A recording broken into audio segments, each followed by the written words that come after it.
Passons maintenant au deuxième type de liaison chimique qui est la liaison covalente. La liaison covalente, elle va se produire lorsqu'il y a un partage d'électrons entre deux atomes. Donc, il n'y a pas vol d'électrons, il n'y a personne qui laisse partir ses électrons, c'est vraiment plutôt un partage. Ce sont des atomes qui vont mettre leurs électrons en commun et qui vont les partager ensemble. Allons-y avec un exemple. Ici, j'ai deux atomes d'oxygène. Chaque atome d'oxygène a 6 électrons de valence. Comme ce sont deux atomes qui appartiennent au même élément, il n'y en a pas un des deux qui est plus fort que l'autre. Donc, on ne peut pas dire qu'il y en a un qui va voler et l'autre qui va juste se laisser voler. Les deux ont la même force, les deux attirent leurs électrons de valence avec la même force. Donc, c'est impossible qu'il y ait un transfert d'électrons d'un des atomes d'oxygène à l'autre. Donc, ce qu'ils vont faire plutôt, c'est mettre en commun leurs électrons de valence pour leur permettre d'obtenir en fait la stabilité. Et en mettant leurs électrons en commun, ça va leur permettre donc d'avoir 8 électrons de valence chacun. Et ils vont se coller ensemble, comme c'est illustré sur le schéma ici, et c'est ce qui va créer la liaison covalente. Donc, dans le cas de l'exemple ici, deux atomes d'oxygène qui se lient ensemble vont former une molécule de O2 ou du dioxygène. Donc, on a ici une petite animation qui vous démontre la liaison covalente. Donc, j'ai deux atomes qui sont du même élément. On voit ici que les deux atomes vont mettre en commun leurs électrons de valence et c'est ce qui va créer la liaison covalente, c'est ce qui va créer la molécule. Une autre petite animation, encore une fois, avec des chiens. Donc ici, on a deux chiens de la même race. Il n'y en a pas un des deux qui est plus fort que l'autre, puisque ce sont des chiens qui appartiennent à la même race. Ils ont chacun un os dans la bouche et quand ils se rencontrent, comme ils sont de la même race et donc qu'ils ont probablement la même force, il n'y en a pas un des deux qui va réussir à voler l'os de l'autre. Donc, ce qu'ils vont faire, c'est qu'ils vont tout simplement les partager. Ça va créer une liaison, ça va créer un lien.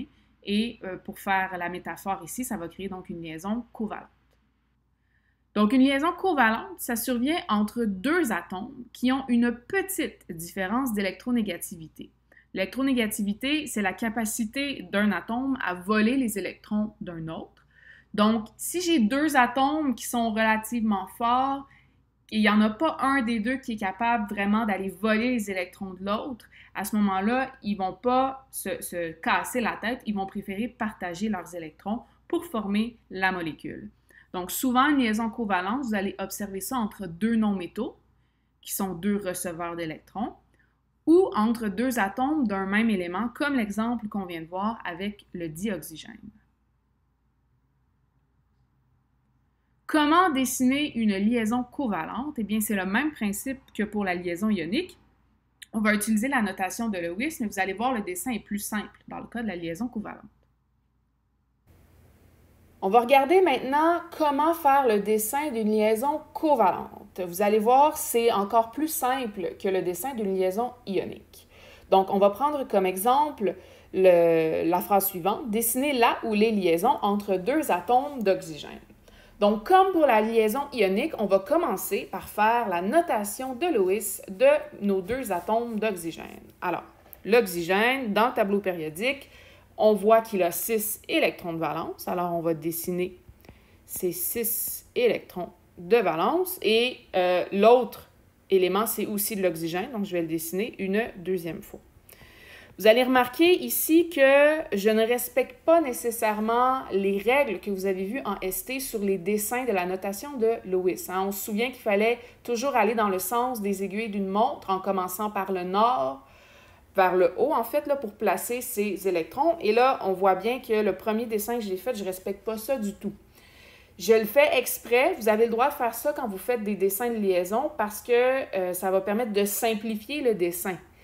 Si vous allez voir, ça va être plus simple, sinon ça alourdirait mon dessin. Ce qui est important à se souvenir, la seule règle que vous devez respecter, c'est qu'il ne peut pas y avoir plus de 2 électrons sur le même côté de votre symbole chimique. Donc, ici, c'est une liaison covalente. Dans une liaison covalente, il n'y a pas de transfert d'électrons, il y a plutôt un partage d'électrons.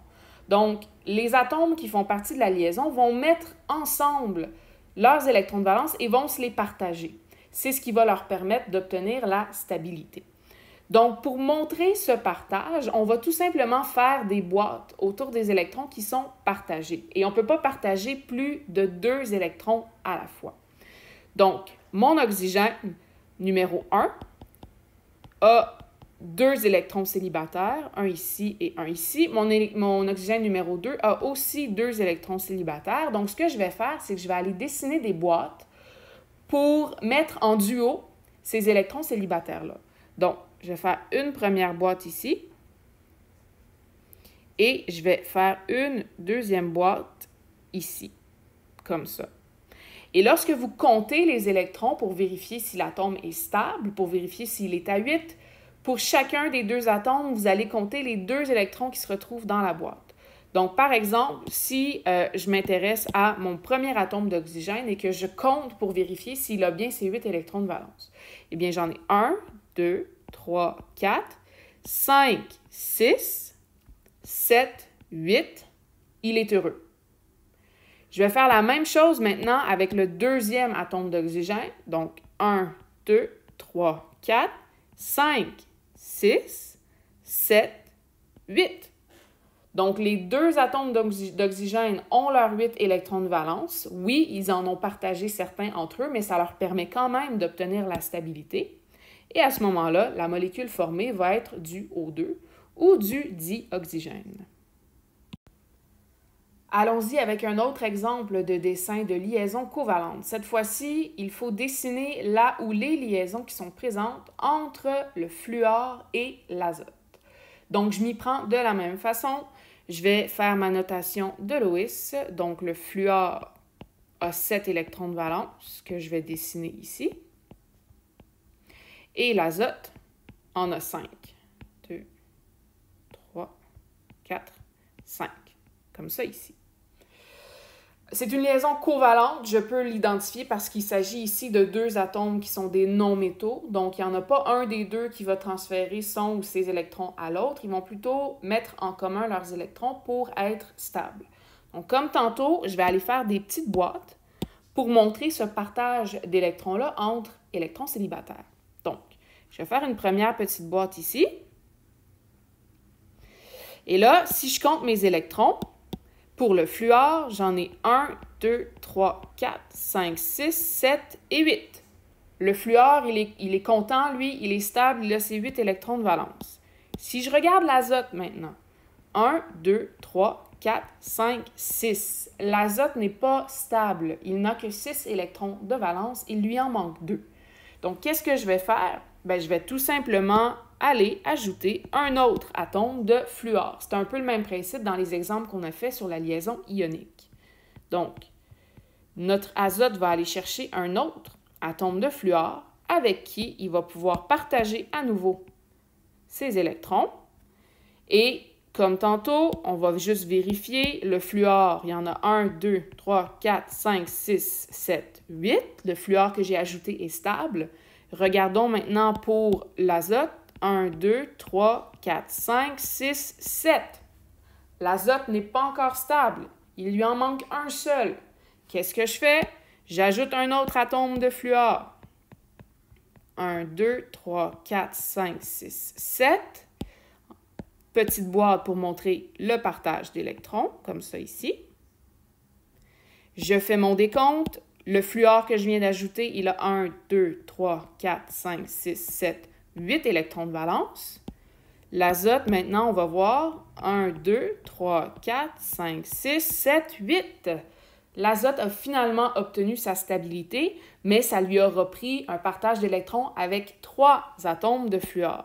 Donc, la molécule qui est ainsi formée va être du NF3, parce que j'ai utilisé 3 atomes de fluor, et le nom de la molécule va donc être du trifluorure d'azote.